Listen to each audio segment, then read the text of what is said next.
ഹോട്ട്സ്റ്റാറിലൂടെ പുറത്തിറങ്ങിയ കേരള ക്രൈം ഫയൽസിനെ കുറിച്ചാണ് നമ്മൾ ഇന്ന് സംസാരിക്കുന്നത്. സീരീസ് ഒരു വലിയ വിജയമായി തീരാനുള്ള പ്രധാന കാരണം ഇതിൽ സ്പൂൺ ഫീഡിംഗ് എന്ന പരിപാടി ഇല്ലേ ഇല്ല.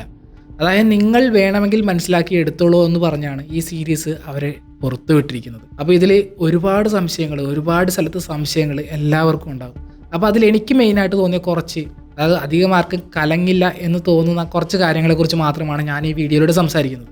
ഈ ഒരു സീൻ തൊട്ടാണ് സംശയങ്ങളുടെ ആദ്യ കണികകൾ വരുന്നത്. കാരണം ഈ ഒരു സീനിൽ CPO അമ്പിളി രാജു അയ്യപ്പൻ എന്ന വ്യക്തിയോട് പറയുന്നുണ്ട്, നീ വിചാരിച്ച് നടക്കും. അതായത് കർണാടക പോലീസിന് 10 ലക്ഷം രൂപ കൊടുക്കണം. ആ പൈസ കൊടുത്തില്ലെങ്കിൽ CPO അമ്പിളി രാജു ആ കേസിൽപ്പെട്ട് അകത്ത് പോവുകയും തൽഫലമായി അദ്ദേഹത്തിൻ്റെ ജോലി നഷ്ടമാവുകയും ചെയ്യും. ആ പൈസ കൊടുക്കാൻ ഒരു വഴി കണ്ടുപിടിക്കുന്നതിൻ്റെ ഭാഗമായിട്ട് അയ്യപ്പൻ വിചാരിച്ച് നടക്കുമെന്നാണ് CPO അമ്പിളി രാജു അയ്യപ്പനോട് പറയുന്നത്.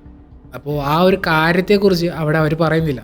പിന്നെ സീരീസ് കുറച്ചും കൂടി മുന്നോട്ട് പോയി കഴിയുമ്പോൾ ആ ഒരു കാര്യം എന്താണെന്ന് നമുക്ക് മനസ്സിലാകും. ആ ഒരു കാര്യമാണ് ആ നായയുടെ വയറ്റിൽ നിന്ന് ആ മോതിരം എടുക്കുന്ന കാര്യമാണ് അവർ സംസാരിക്കുന്നത്. പക്ഷെ അവിടെയുള്ളൊരു സംശയം എന്ന് വെച്ച് കഴിഞ്ഞാൽ ആ കാര്യം എങ്ങനെ CPO അമ്പിളി രാജുവിന് മനസ്സിലായി എന്നതാണ് മറ്റൊരു സംശയം. അത് എങ്ങനെ മനസ്സിലായെന്ന് ചോദിച്ചു കഴിഞ്ഞാൽ ആദ്യം തന്നെ CPO അമ്പിളി രാജു എന്ന ക്യാരക്ടർ എസ്റ്റാബ്ലിഷ് ചെയ്യുമ്പോൾ തന്നെ അദ്ദേഹത്തിൻ്റെ റേഞ്ച് എന്താണെന്നും അദ്ദേഹം നാട്ടിൽ എങ്ങനെയാണെന്നും, അതായത് ജനങ്ങൾക്കും ഗുണ്ടകളുടെ വരെ അടുത്ത് ഭയങ്കരമായിട്ടുള്ള ഒരു റേഞ്ചുള്ള മനുഷ്യനാണ് അദ്ദേഹം. അദ്ദേഹത്തിന് നല്ല ഹോൾഡ് ഉണ്ട് ആ ഒരു തിരുവനന്തപുരം സിറ്റിയിൽ. അപ്പോൾ അയാളോട് ആദ്യം തന്നെ ഒരു ചോദ്യം ചോദിക്കുന്നുണ്ട്,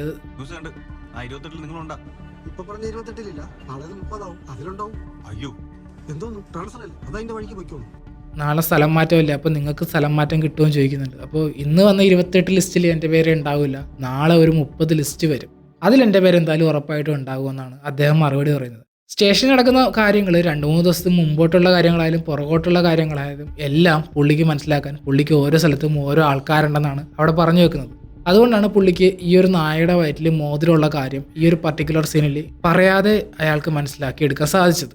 ഈ ഒരു സീരീസിലെ ഏറ്റവും ഇൻട്രസ്റ്റിംഗ് ഭാഗം എന്താണെന്ന് ചോദിച്ചു കഴിഞ്ഞാൽ അത് CPO അമ്പിളി രാജൻ്റെ ക്യാരക്ടറാണ്. കാരണം ഒരുപാട് ലേയേഴ്സ് ഉള്ള ഒരു ക്യാരക്ടറായിട്ടാണ് എനിക്ക് ആ ക്യാരക്ടർ തോന്നിയത്. എനിക്ക് മാത്രമല്ല, കണ്ടിരിക്കുന്ന മിക്കവർക്കും അങ്ങനെ തന്നെ ആയിരിക്കും ഫീൽ ചെയ്യണം. അതിൽ ആദ്യത്തെ ഇൻസിഡൻറ്റ് എന്താണെന്ന് ചോദിച്ചു കഴിഞ്ഞാൽ ആ ബസ്സിൽ വെച്ചുള്ള സീനാണ്. ബസ്സിൽ വെച്ച് അമ്പിളി രാജു എന്ന ക്യാരക്ടറിനോട് നമുക്കൊരു ഇഷ്ടമൊക്കെ തോന്നും. കാരണം ബസ്സിലിരിക്കുന്ന ആളുകൾക്ക് എണീറ്റ് കൊടുക്കുന്നു, സീറ്റ് കൊടുക്കുന്നു, ജനങ്ങളോട് അത്യാവശ്യം പ്രതിബദ്ധതയൊക്കെയുള്ള ഒരു പോലീസുകാരനായിട്ടാണ് അമ്പിളി രാജുവിനെ തോന്നിയത്. തൊട്ടടുത്ത നിമിഷം മാസ് ഓറ ഫീൽ ചെയ്യുന്ന ഒരു മനുഷ്യനായിട്ട് അമ്പിളി രാജു മാറുന്നുണ്ട്. കാരണം ആ പ്രതി അത്രയൊക്കെ പറഞ്ഞിട്ടും അത്രയും നേരം കേട്ട് നിന്നതിന് ശേഷം തൻ്റേതായ രീതിയിൽ കൈകൊണ്ടൊന്നും ചെയ്യാതെ പുറത്തുനിന്ന് ആളെ ഇറക്കി അവനെ തല്ലുന്നുണ്ട്. ആ നാട്ടിൽ അത്രയും ഒരു ഹോൾഡുള്ള മനുഷ്യനാണ് CPO അമ്പിളി രാജു എന്നൊരു തോന്നലുണ്ടാക്കുന്നുണ്ട്. പക്ഷെ പോകെ പോകെ അമ്പിളി രാജുവിൻ്റെ ക്യാരക്ടറിൻ്റെ ഓറ പതിയെ പൊളിഞ്ഞു വീണ് അദ്ദേഹം ഗുഡല്ല, അദ്ദേഹം ശരിക്കും ഒരു ഈവിളാണെന്ന് നമുക്ക് മനസ്സിലാക്കി തരുന്നുണ്ട്.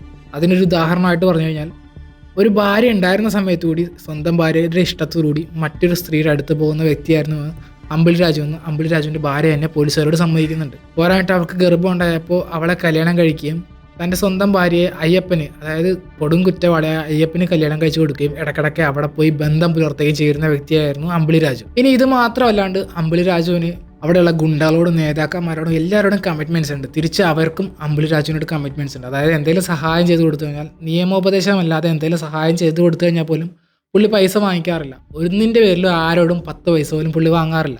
പുള്ളിക്ക് ശരിക്കും പറഞ്ഞാൽ അതൊക്കെ ഒരു കടപ്പാടിൻ്റെ പുറത്ത് ചെയ്ത് കൊടുക്കണം എന്നൊരു തോന്നലുണ്ടാക്കുക എന്നത് മാത്രമാണ് ലക്ഷ്യം.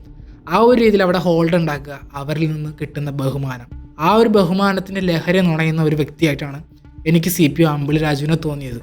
ശരിക്കും അമ്പിളി രാജു ഒരു നല്ല വ്യക്തിയായിരുന്നെങ്കിൽ അയ്യപ്പനെ യൂസ് ചെയ്യാതെ തനിക്ക് വേണ്ട 10 ലക്ഷം പുള്ളി ഉണ്ടാക്കുമായിരുന്നു. പക്ഷേ അയ്യപ്പൻ എന്ന കുറ്റവാളിയെ നേർവഴിക്ക് നടത്തുകയും അതേസമയം തനിക്കൊരാവശ്യം വരുമ്പോൾ സെൽഫിഷായി മാറി അയാളെക്കൊണ്ട് തന്നെ കുറ്റകൃത്യം ചെയ്യിച്ച് അത് വെച്ച് പണം ഉണ്ടാക്കുകയും ചെയ്യുന്ന ഒരു ക്രിമിനൽ മൈൻഡുള്ള പോലീസുകാരനായിട്ട് CPO അമ്പിളി രാജു മാറുന്നുണ്ട്. അതായത് ആദ്യം തന്നെ പാവപ്പെട്ടവനായ മാസ് ഓറ ഫീൽ ചെയ്യുന്ന ജനങ്ങൾക്ക് ഏറ്റവും പ്രിയപ്പെട്ടവനായ ഒരു ഓഫീസറായി നിന്നുകൊണ്ട് തന്നെ പതിയെ ഒരു ക്രിമിനൽ മൈൻഡുള്ള പോലീസുകാരനായിട്ട് CPO അമ്പിളി രാജു മാറുന്നുണ്ട്.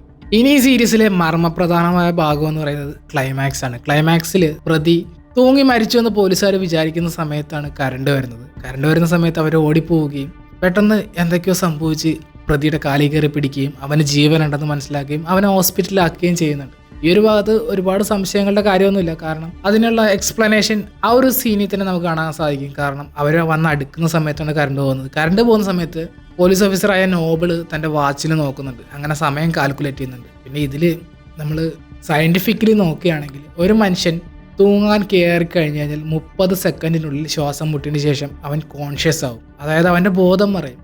ബോധം മാത്രമേ ആ സമയത്ത് മറയുന്നുള്ളൂ.